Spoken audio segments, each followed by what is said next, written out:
thank you all for being here, and let's just go ahead and get started. All right, let's go over the format and rules for tonight. Each candidate will be allowed 60 seconds for an opening statement. Ms. Richards.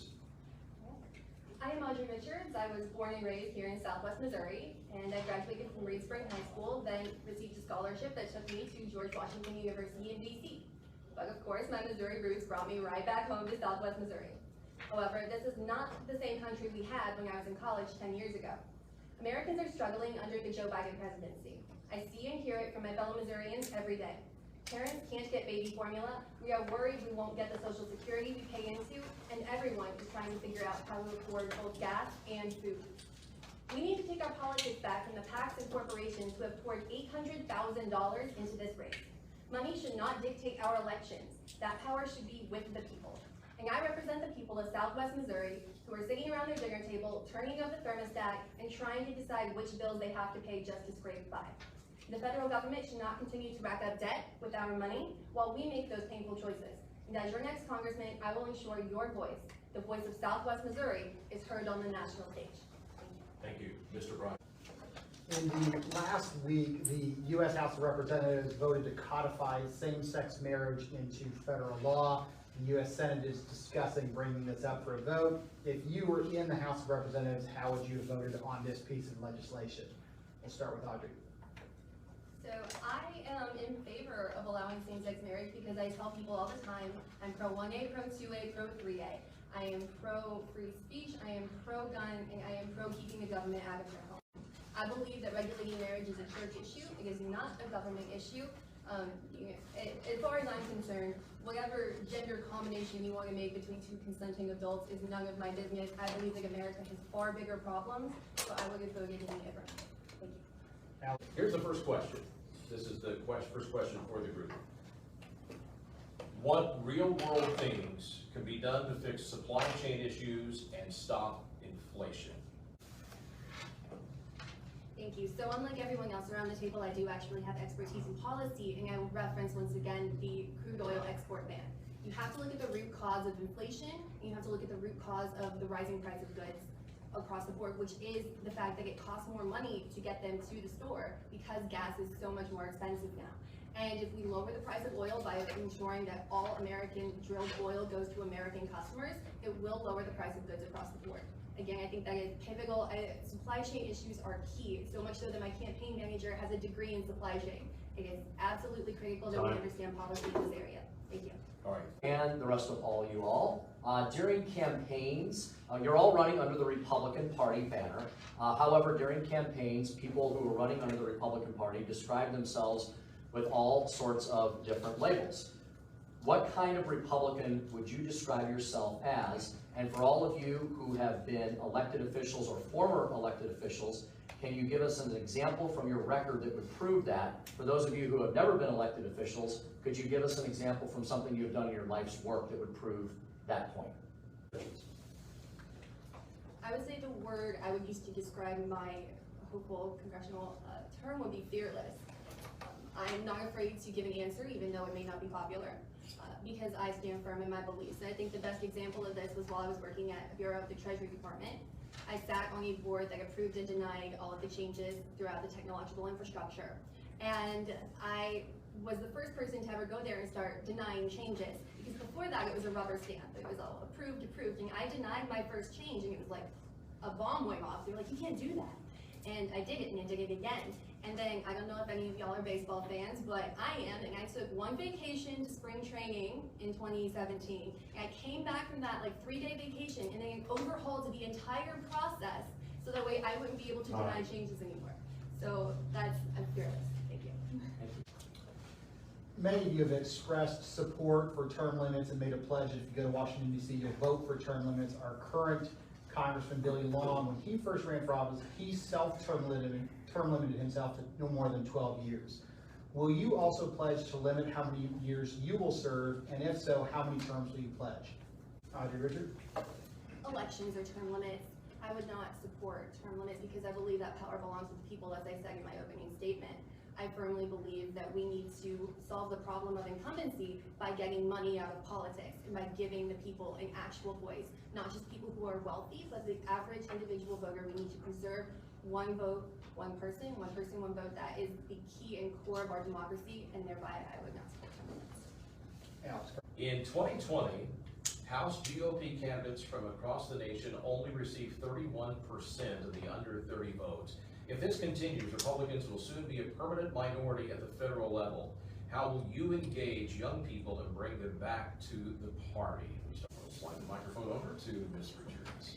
Yes, so I don't have to talk about young people like they are animals in a zoo. I am a young person. I am part of that under 30 demographic, and I can say without a doubt that the biggest problems that we face include things like, why is my rent going up 50% next year? I'm a new mother and I can't afford baby formula, and if I find it, I really can't afford it because we're fighting over it in the grocery store aisle. And these things that are impacting us on a daily basis, and then the Republican Party is all about bluster right now and not actual policies that make us feel like we're being heard and that our life is going to get any better. Sorry. If you had the opportunity to meet with 2 to 3 people before you go to Congress, to Washington, D.C., from anyone in history, alive or dead, famous or not, who would you seek advice from and why? Who are we beginning with, Don, this time? Ms. Audrey Richards.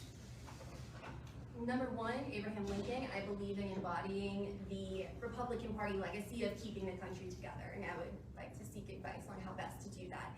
Number two, Teddy Roosevelt, because that man always said what he thought, even whenever it was not popular, and I also want to follow in those footsteps. And finally, I would probably talk to Hank Williams, because that man knew how to wear a suit. So that would be my third one. Thank you. Thank you. Now, each of you have heard a criticism of your campaign during the cycle, some maybe more than others. What's the biggest criticism you've heard of your specific campaign, and what's your answer to the criticism? The biggest criticism that I hear from people when I'm out there meeting with voters is that it's, quote, not my time, unquote. I am too young or what have you. But my answer to that is there's a generational shift happening in Washington, D.C. Nancy Pelosi and Dianne Feinstein, all those people like that are going to leave soon, and they're going to be replaced by young progressive women. And we as Republicans have to be the answer to that. We have to start building that power base and ensure that Republican women know that not only do they have a place in this party, but that we can be leaders in it. And I believe that starts in 2022. Thank you.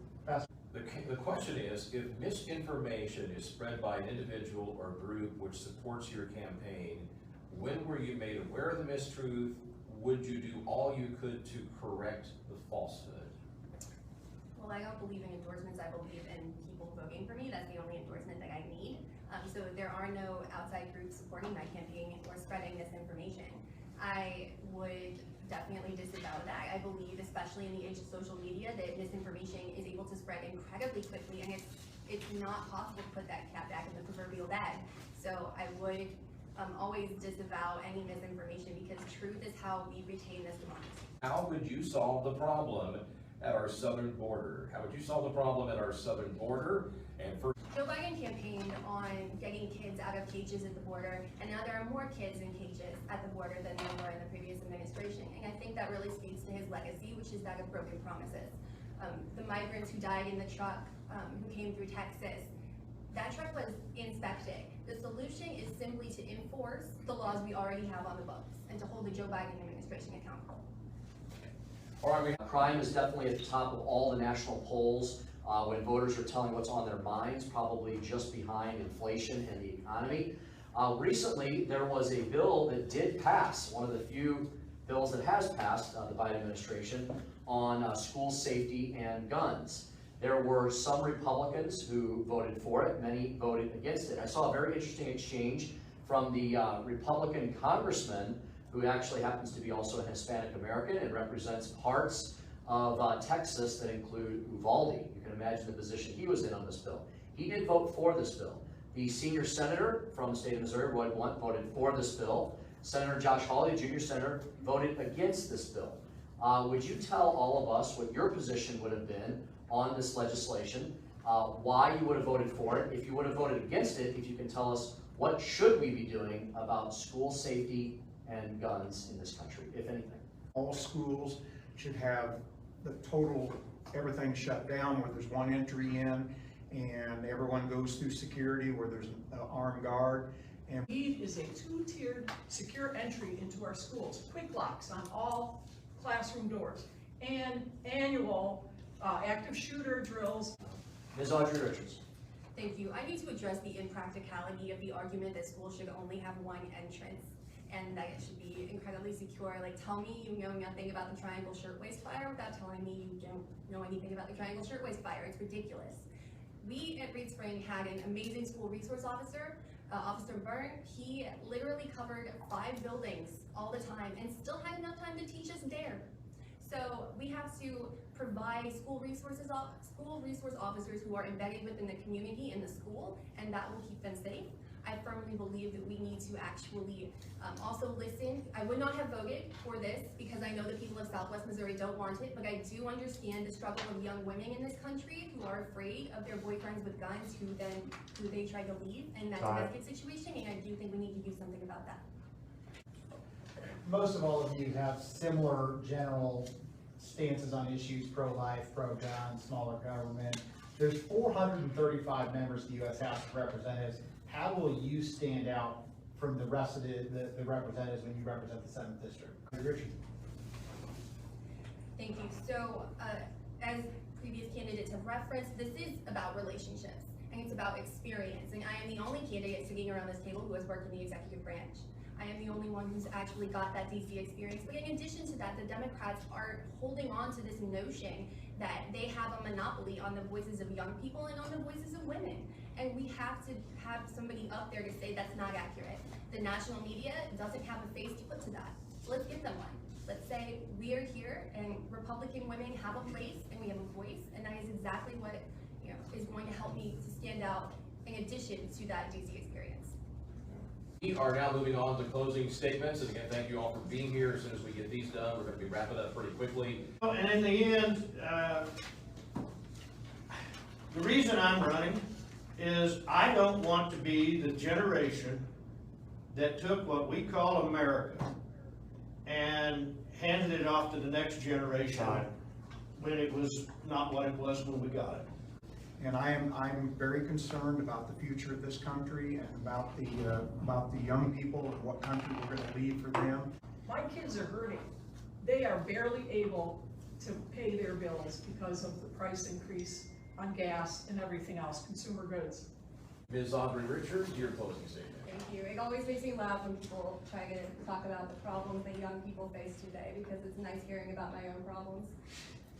As conservatives, we believe in God, America, and sitting down to watch a baseball game after a full day's work, and that is the approach that I bring to politics. Speaking out for traditional values so that they are not forgotten in the future of American politics. I am out meeting my fellow citizens of the 7th District where they live and where they are, including in coffee shops, fairs, events, chambers of commerce, and even in one eventful meeting in a grocery store parking lot. So I am working to be a better servant to the people of Southwest Missouri, and I will be a voice for my fellow 7th District residents in Washington, D.C. An energetic presence who resonates with passion for the people of Southwest Missouri, and a young Republican woman who's not afraid to speak up for the core American values of faith and freedom.